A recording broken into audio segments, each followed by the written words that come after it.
Negeri 001 Bunguran Barat, Kabupaten Natuna, Provinsi Kepulauan Riau. Saya akan mendongeng dengan tema Wujudkan Pendidikan Bermutu untuk Semua. Dengan subtemanya adalah Perempuan Tangguh Menghadapi Tantangan. Dengan judul Bersama-sama Kita Kuat, cerita Albertina Sisulu. Penulis Lies Jobson, ilustrator Ali Cetoy, penerjemah Nur Wulansari. Bersama-sama Kita Kuat tentang Albertina Sisulu adalah seorang tokoh perempuan yang berjuang bersama rakyat untuk melawan ketidakadilan.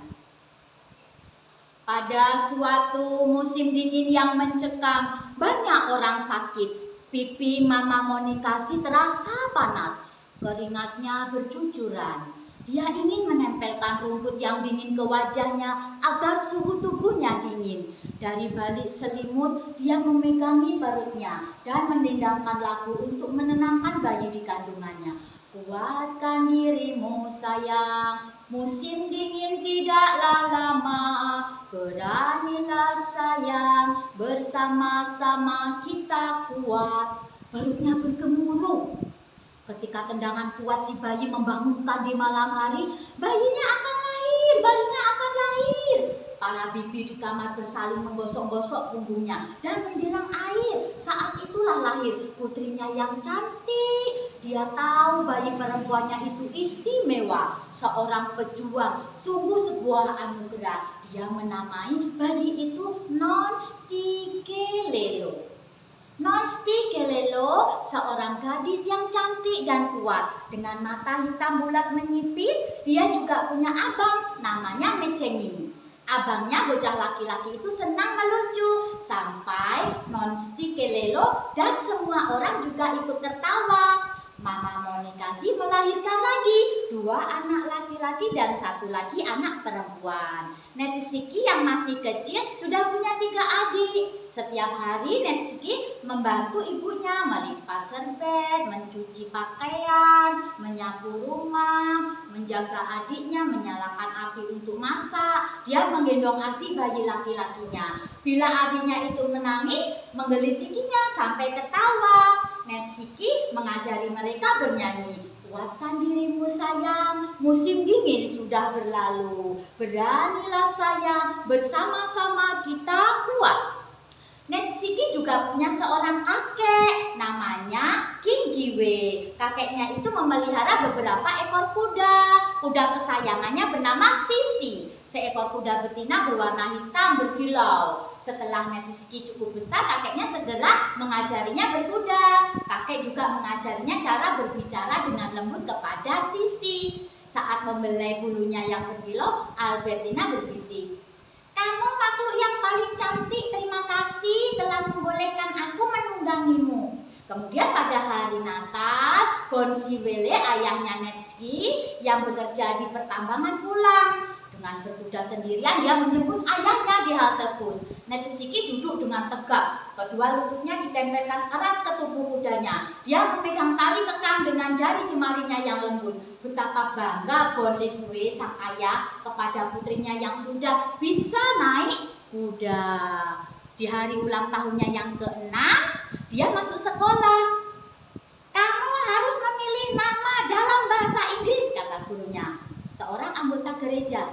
Namun Netsiki menyukai nama aslinya. Dia bertanya, untuk apa aku memakai nama baru? Wajah gurunya cemberut dan membaca beberapa nama dengan lantang.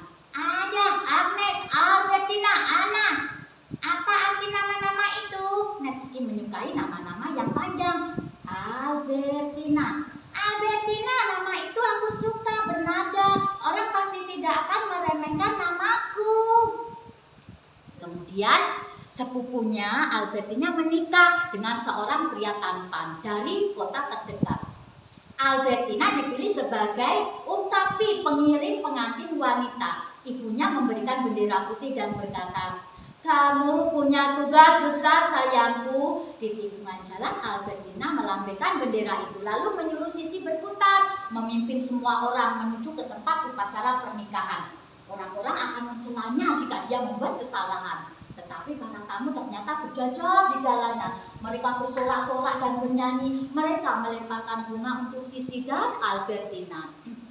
Kemudian Ibunya Albertina sering kali sakit dan membutuhkan bantuan untuk mengurus rumah. Pada tahun terakhirnya di sekolah dasar, Albertina adalah murid tertua di sekolah. Dia terpilih menjadi duta sekolah. Dia memakai lencananya dengan bangga. Sahabatnya Betty memberitahunya tentang sebuah perlombaan. "Sahabatku yang pintar, kamu harus ikut." "Apa hadiahnya?" tanya Albertina penasaran. "Beasiswa ke sekolah menengah," jawab Betty. "Kamu harus mendaftar, kamu pasti menang, kamu harus bisa." Albertina belajar sampai larut malam. Dia belajar berhitung, dia belajar mengeja. Pagi berikutnya ujian sudah mulai. Jari-jari Albertina gemetar. Soal matematika itu berat sekali. Mulutnya terasa kering, tangannya memegang pensil dengan kaku. Tetapi dia melanjutkan tesnya. "Bagus sekali Albertina," kata gurunya setelah dia selesai. Seorang pejabat penting tiba-tiba naik panggung memanggil dua murid dengan nilai tertinggi. "Selamat kepada Albertina karena nilaimu sempurna," ucapnya. "Tetapi kamu terlalu tua, jadi beasiswa ini jatuh kepada orang lain." Albertina berusaha untuk tidak menangis. "Itu tidak adil," teriak Betty sambil mengentak-entakkan kaki dengan marah. "Tidak ada peraturan seperti itu. Itu curang."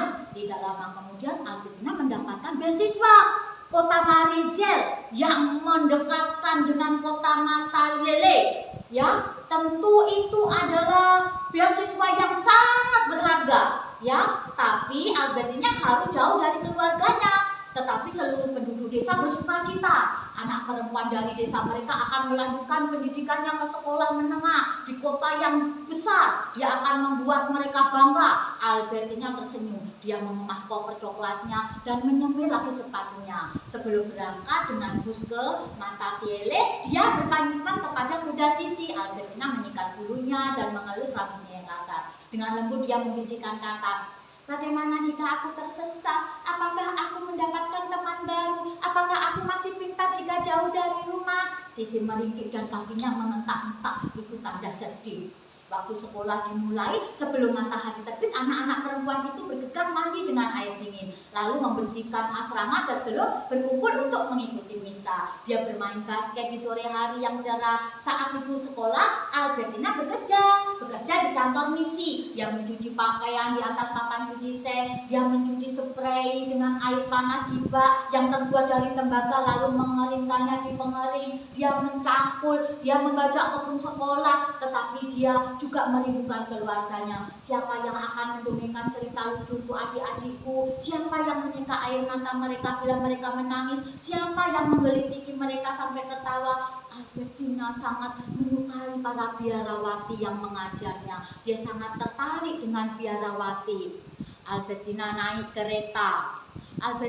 kereta api ke Johannesburg. Dia membeli seragam putih cerah, sepatu baru berwarna biru laut, dan sebuah pena berwarna merah menyala. Orang-orang yang sakit berdatangan ke rumah sakit seharian penuh. Dia membersihkan luka, memberi dengan hati-hati. Dia memapa orang-orang tua dengan lembut. Ketika bayi-bayi menangis, dia bernyanyi, "Kuatkan dirimu sayang, musim dingin tidaklah lama. Beranilah sayang, bersama-sama kita kuat." Selama beberapa malam, Albertina bekerja lembur hingga subuh. Dia memandang keluar jendela dan memikirkan keluarganya. Apakah anak-anak itu lapar? Apakah mereka bersekolah? Siapa yang menunggangi Sisi? Dia mengingat bayam berwarna hijau di kebunnya. Dia merindukan aroma tanah. Tidak ada kebun sayuran di sini. Tidak ada tempat untuk kuda dimanapun. Albertina tidak pernah pergi kemana-mana. Albertina berkenalan dengan Walter Sisulu, adalah seorang pria tampan, pemberani dan cerdas yang memimpin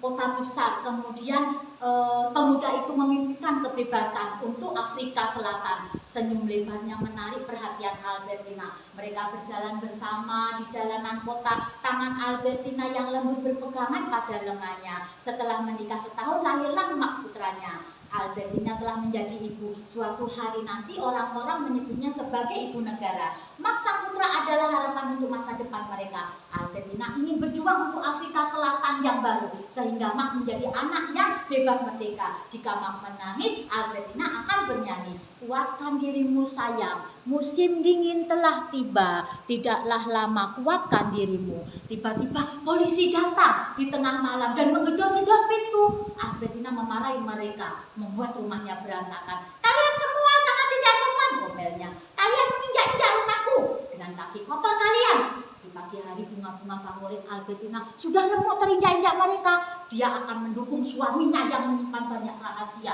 dan bersembunyi dari balik polisi.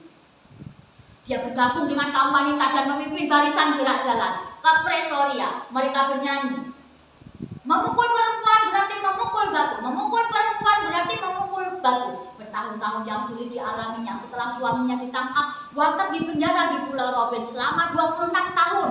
Albertina pun juga dijebloskan ke penjara beberapa kali. Seringkali dia ikut, seringkali dia kesepian. Namun di malam paling gelap, dia bisa melihat cahaya bulan. Melalui jendela di selnya, dia menyanyikan lagu yang dinyanyikan oleh mamanya sebelum dia lahir. Kuatkan dirimu sayang, musim dingin tidaklah lama. Beranilah sayang, bersama-sama kita kuat. Makna dari dongeng tadi adalah bersatu itu kuat. Jika kita saling membantu dan tidak egois, kita bisa menyelesaikan masalah lebih mudah. Berani membela kebenaran walaupun sulit. Kita harus berani mengatakan yang benar dan membantu yang lemah. Tidak boleh membeda-bedakan teman. Semua orang itu sama. Tidak peduli warna kulit, agama, atau latar belakangnya. Saling tolong menolong. Dengan hati yang baik dan tindakan yang benar, kita bisa membuat dunia semakin membaik. Terima kasih.